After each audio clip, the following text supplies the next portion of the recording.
care of everybody else. Over to you, Coach Joy. Very, very true. Love starts with yourself. Mhm. And I could add on what you said by saying, with appreciating yourself, you get to appreciate others more. But what are ways you can appreciate yourself differently? Mhm. Support yourself physically, those are like physical self-care. There is psychological, there is spiritual. We always forget the spiritual part, because every time we connect ourselves with God, or some people who believe in all the different things that they believe in, you always feel yourself. Mhm. Meditation. So I want to start by saying, what does self-love mean to you? It can mean a lot of things. It Mhm. can mean talking to about yourself good, like talking love about yourself, never using the hate words, because that also goes to self-talk. Always talking love about yourself. I love my new hair. I love myself. I love being around people. And when you don't feel like being around people, don't be, you know. Then the other Mhm. thing is prioritizing yourself. Loving yourself. Self-love can mean prioritizing yourself, putting yourself first. Mhm. Self-love can also be giving yourself a break from self-judgment and trusting yourself. We do a lot of self-judgment, and we forget every time we judge ourselves, we are putting ourselves down, which means we are going to put also others down. Yeah. Then the other one is being true and nice to yourself. Self-love is being true to yourself, loving yourself. But even when someone says you do something you're not comfortable with, you're confident enough to tell them, no, I'm not okay with that. That doesn't align well with who I am. Then setting healthy boundaries for yourself. Do you want to live a healthy lifestyle? Because the only way we can live or longevity or long life is by eating and living healthy. Yeah. Then the other thing is forgiving yourself when you aren't being true or nice to yourself. Forgiveness is one of those things that are very important when you are doing self-love. And self-love Mhm. is forever, because it's self, it's you. True. Back to you for the first point, Coach Jay. You've mentioned a lot of things where I'm going to be building on, and I'll start with one of them, which is about identifying your values. Who are you? What do you represent? What do you stand for? Because many times we allow other people to, use us to quench their thirst. We allow other people to drag us as they're doing things, because when I come in and say, Coach Joy, let's go, you say, yes, let's go. But you don't even know where we are going. And then when we get there, you start saying, I didn't even want to come here. Why did I even come? Why did I follow Coach Joe? Why did I do this? Because you don't know what you stand for. If I ask you right now, what do you stand for? What are your top three values? You need to have them on the top of your fingers, because once you have your values, something that I've realized over the past couple of months, once I identified my values, whenever I'm doing something, the values, they're the pillars that direct what I'm doing. If I'm about to lie to somebody, I remind myself, Jane, one of your values is integrity. I will not lie. I will just have to come up forthright and tell this person, okay, this is what is on the ground, because I don't want to cheat myself and go against my values. So you do come first. And once you know what you stand for, you start telling yourself, or you start knowing that Coach Joy's opinion of me does not matter. What matters is, what do I stand for? If I said no to her and she got mad, it's because of what it's because of my values, it's because of Jane. Who is Jane and what does Jane stand for? So self-love, number one, is just by identifying your values. And once you identify your values, a lot of things fall in place. A lot of the things that stress you, you start cutting them off, because you form the boundaries, you form at home we normally have the fences. Mostly in Africa, there are fences. Why do we have fences? Because we are setting the boundaries. And when you have your values, you start setting the boundaries by saying, like, no, you want us to do this, but that goes against what I stand for. So, no, I cannot do this. And life goes on. And that's a way of you loving yourself by protecting yourself. Over to you. Yeah, that is very true. And you know what happens? The environment we grew in back home, and I'm not seeing much of it here though, Yeah. is like you say, the fences. Some of Mm-hmm. them are even longer, like as if you're in prison. You too, it's a home. and and sometimes when we grow up, we start feeling like I was caged, until you start understanding what that meant, what the boundaries your parents had put around your home meant. When you start knowing the reason why, then you start understanding and being grateful for it. Otherwise, that was an amazing point. Mm-hmm. um how and why practice self-love? So we should practice self-love because it motivates us to make healthy Mm-hmm. choices in so many different ways. For example, like we talked about, the eating healthy, like exercising, and that is Coach Jay's thing. She loves to exercise, and she Yeah. keeps it 100%. Then there are lots of other things you can do self-love for yourself. But why? Because it nourishes you to give more, to be more of who you are. And my first point on why we should practice self-love is becoming mindful. When you practice self-love, you become mindful of who you are. When you become mindful of who you are, it helps you to think, feel, and know what exactly you need. In most cases, we just want. I want.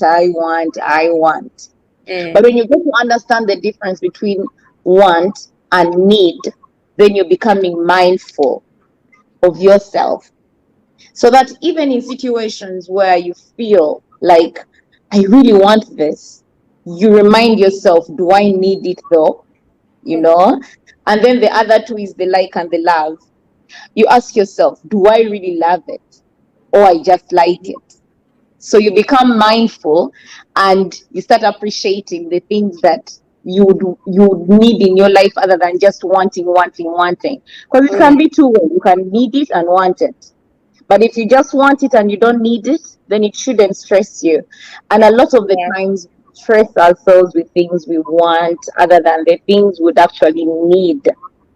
So, my first point will be becoming mindful. When you become mindful of the things that you want, and how you feel about things, and how you think about things, it becomes easier for you to actually give that love also away to others. Back to you, Coach Jay. I'll just build on what you have said about being mindful, and I'll couple it up with my second point, which is becoming realistic, managing stress. And what do I mean by that? I cannot emphasize enough how essential it is for us to accept that not everything will go as planned. Not everything is in our control. Not everything will go like, if I plan my day to go this way, there will be hiccups along the way. There will be things, there will be bumps. Like if you go on a road, sometimes you're driving smoothly and then boom, you feel a pothole. Why did it come from? Did you anticipate for it to be there? No. Because things will not always go as planned, and accepting that allows us to know our limits, again about our boundaries. It allows us to know our boundaries. It allows us to know when to stop, because most of the time we start stressing, we start getting burnouts because of things that are beyond us. And I know I've emphasized a lot about stress management. You ask yourself a simple technique: is it in my control? Yes. How, what can I do about it? Is it in my control? No. Okay. Is there anything I can do about it? No. That's it. It's done. Whatever comes, whatever the consequences, there's nothing else you can do about it. But most of the time we find ourselves you know stressing or getting burnt on over things that we cannot deal with. For example, let's say right now we are on live. I was supposed to go on live with you, and then let's say, for example, there's power shortage and something like that. Why should I be stressed over that? The best I can do is to give you a call and let you know what is happening, because I cannot control that. It is beyond me. I don't control the light, I don't control the electricity. But why should I stress over that? So these are things that, if we pay attention, we will realize that stress or that burnout that you normally experience is number one enemy of self care. Because self care is all about taking care of you. You're using that energy to fight things that don't even matter, instead of using that time to spend time with loved ones, instead of using that time to, to go to the mall or to do something to pamper yourself, using that time to read a good book, reading that, using that time to do things that matter the most to you. So when you become realistic, or if you become mindful, as Coach Joy has said, you learn how to manage stress. And in exchange, you use that time to radiate things. You use that time to feel warm. You use that time to feel happy, instead of constantly having that gloomy face. When everybody is laughing, you're just there, your mind is all over the place. You use that time to love yourself. Over to you. So my next point is going to be making room for healthy habits. Mhm, Most says when we concentrate on others, I'll actually use that, when we concentrate on other people mhm, loving us, we mhm, forget to make room for healthy habits. All I want is Coach J. Does Coach J love me? I have to do this for Coach J. I have to make sure Coach J is doing this. If Coach J doesn't ask me to go exercise, I'm not going to exercise. Duh. If she doesn't, that means she's not going to exercising. Not knowing, she may not ask you, but she's doing it. So, what am I trying to say? Making room for healthy habits should be about you. They should start with you. You tell mhm, yourself, I'm waking up at 6 a.m., I'm going to exercise. Whether you're going to exercise with Joyceloyk, whether you're going to exercise with Coach Joe, whether exercise with your husband or a friend, if they tell you, I'm not going to make it, what are you going to do about it? Nothing. So when you make room for healthy habits and you make them part of you, you will not have to need someone else or to prove to someone else that you are doing it. You do it for you, which in return nourishes you, mirrors who you are, and makes you better at thinking, because every time you have healthy habits, you start thinking more, you start doing more, you start mhm. becoming who you are supposed to be. That is one of the things that I will always preach: living purposefully. When you live purposefully, you will always make things about you before you make them about others, or before others make them about you. So that was my next point. Back to you, Coach. Just to build up on what you've said, we live in an era where social media is dictating how we are living our lives. We live in an era where we forget about our values, we forget about what we stand for, and we start looking at what it costs joy doing. Nobody will ever post their failures online. Nobody, That is true. nobody. Nobody will ever post that photo of how they struggled, of how they did, nobody will ever do that. People only post their achievements. And you see, we want what other people have, and we start burning out. We want the shortcuts. Let's just call them shortcuts. Somebody posts, oh, I made $50,000 in 1 week. You don't know what this person went through to make that money. All you want to know is, okay, they're doing this. I want to do this. You have no idea the investment of time, the investment of, money and all that. So in the end, when you try this shortcut, burnout, I go back to my point, burnout comes. You start getting stressed. By the time you realize what you're up to, you've lost a day, you've lost a week, you've lost a month, feeling sorry for yourself. So my next point is let go and forgive yourself. How many times do we carry things on our shoulders that don't even matter? Life is all about learning as we move on. We do things that don't end up with the results that we want. And it's up to us to decide either we want to live with those things or continue to carry them in our shoulders. So the weight, once you allow these things to be here, the weight keeps building up. It's like you're doing construction.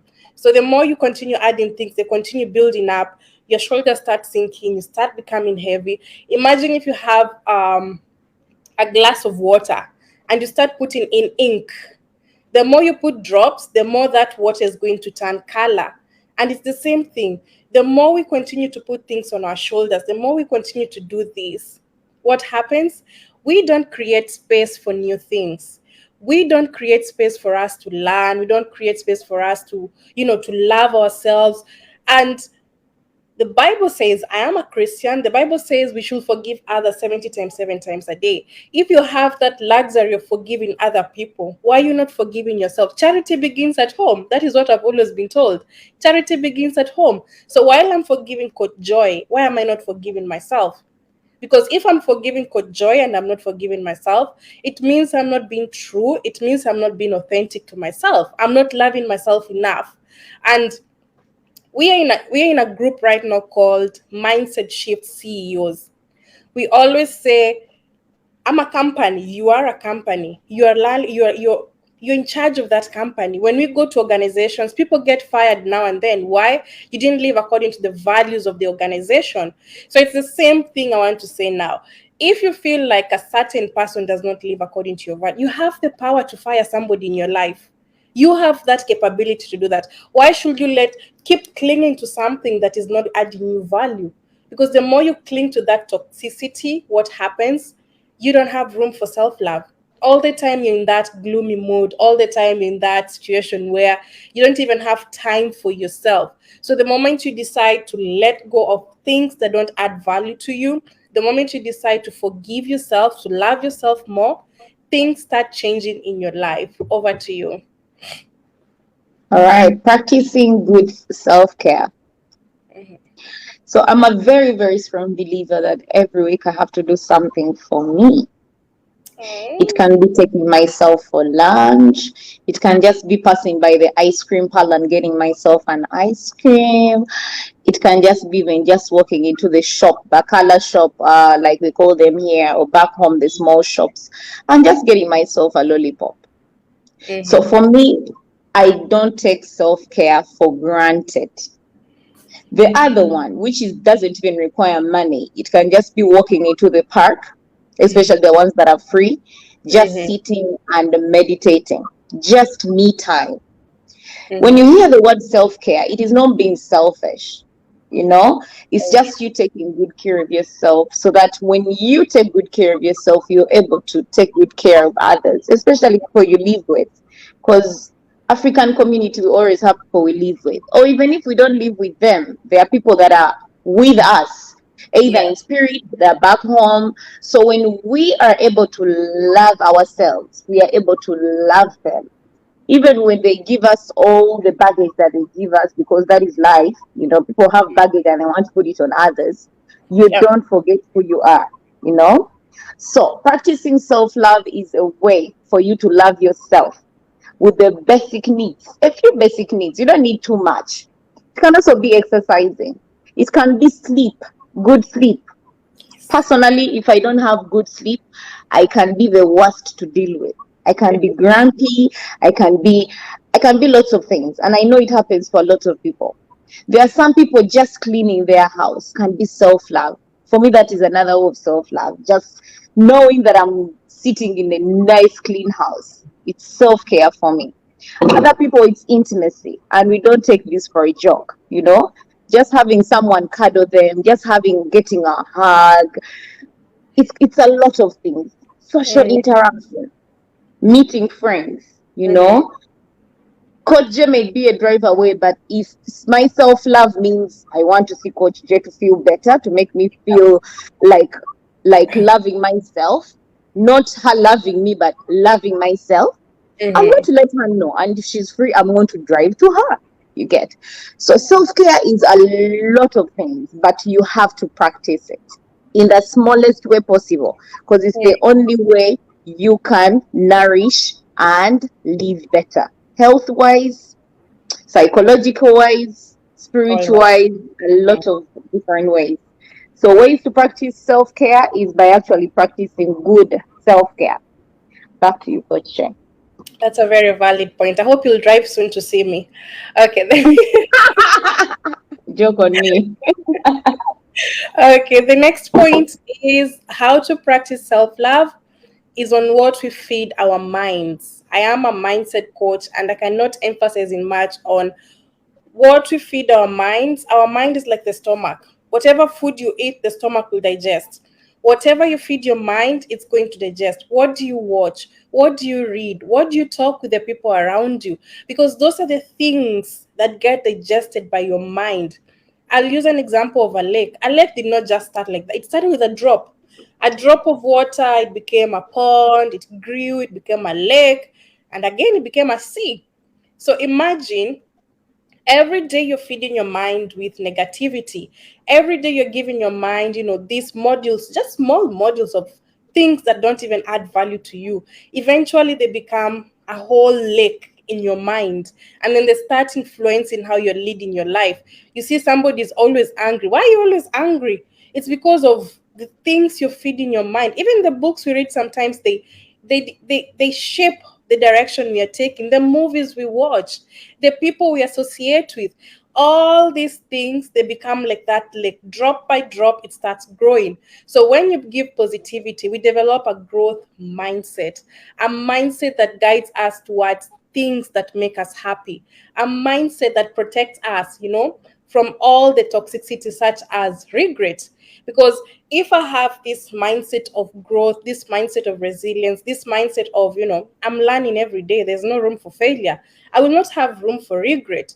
But if I have the negative mindset, I will be like, why didn't I do that? And then I waste another 1 hour, 2 hours, 3 hours, which I would have used to go for a walk or maybe do something, something that matters most to me.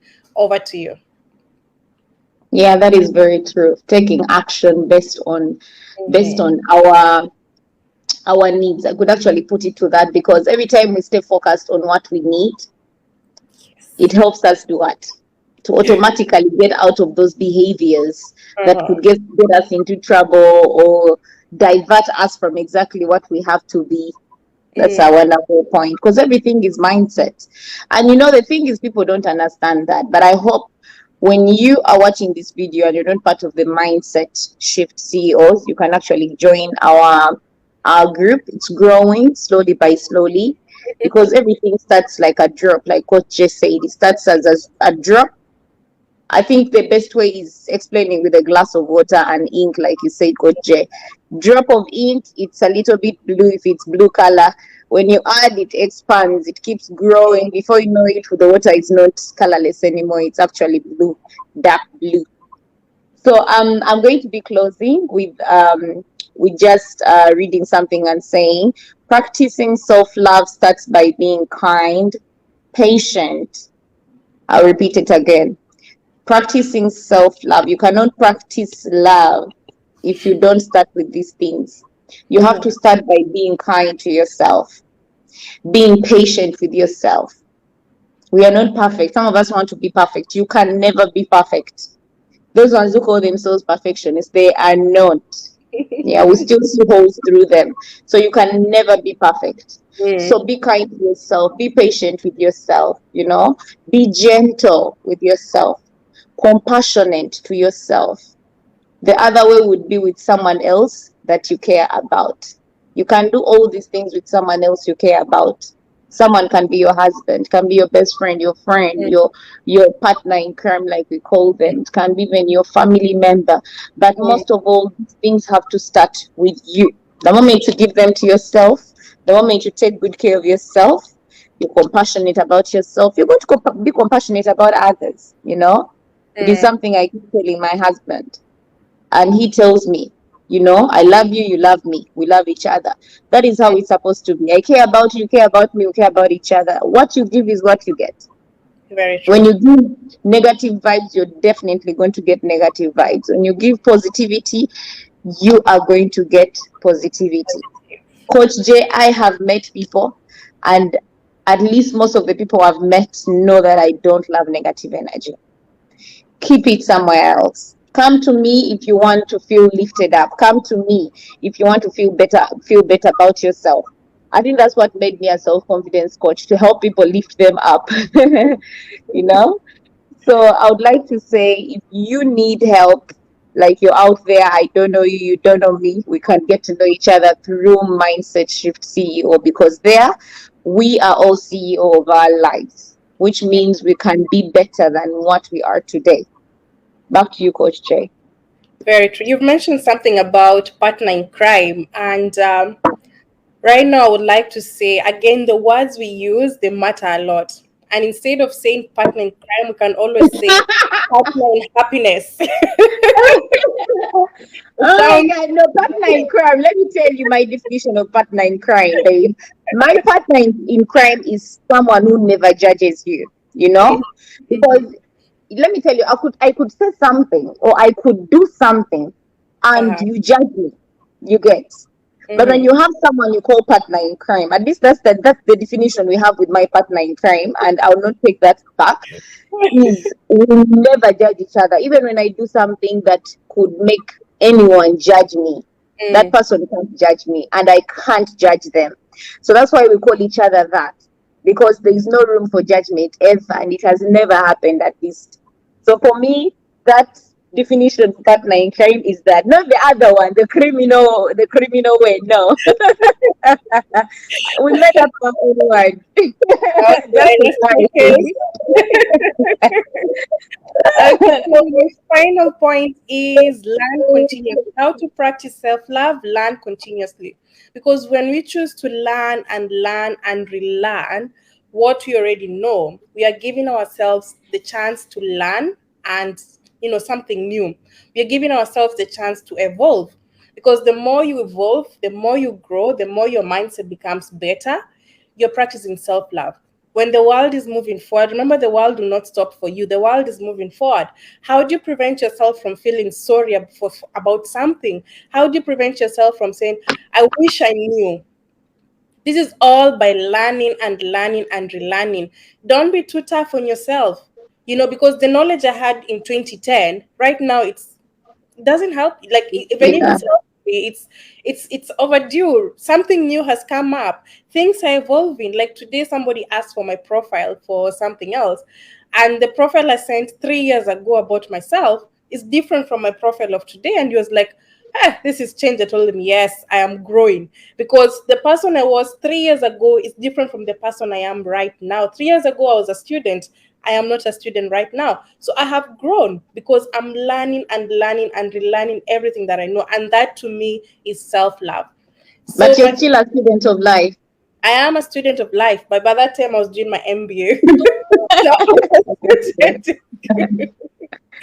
So my final words will be self-love comes from a mindset of abundance. And I remember when we were in Elaine in the Empower, Impact, Transform event, Coach Tina mentioned something about mindset of abundance and mindset of lack. And that thing, it came to heart because I came to realize how we look at life. It's either we look at it with abundance or we look at it, with lack or greed or whatever that comes on that side. I don't even want to know. But self care comes from a mindset of abundance, because once you learn how to take care of yourself, you're able to take care of everybody about you. Coach Joy, if you're not able to take care of yourself properly, how are you able to take care of your husband, your children, or anybody around you? You will not be able to do that. So self care comes from a mindset of abundance, which is the best mindset. Imagine if you have we always say, I want abundance of money, abundance of this, abundance of that. How about abundance of self love? Love yourself. So that brings us to the end of our live this week. It's the last day of November. We are entering the festive season. And I think most people have seen the poster going around. I'm having an event tomorrow on tips on how to make 2023 the best year yet. Maybe 2022 was a good year, but what if we make 2023 the best year yet? I'm excited. I'm going to be sharing powerful wisdom, and I hope I'll see most everybody there. Other than that, we'll see everyone next week. If you're going to be watching the replay, make sure to leave a comment. If you have a question, always reach out to us. If you'd like to work with either of us, we are a message away, and you can always organize for the virtual coffee date. We get to know each other. If you'd like us to collaborate on events or anything, we are happy to have that conversation.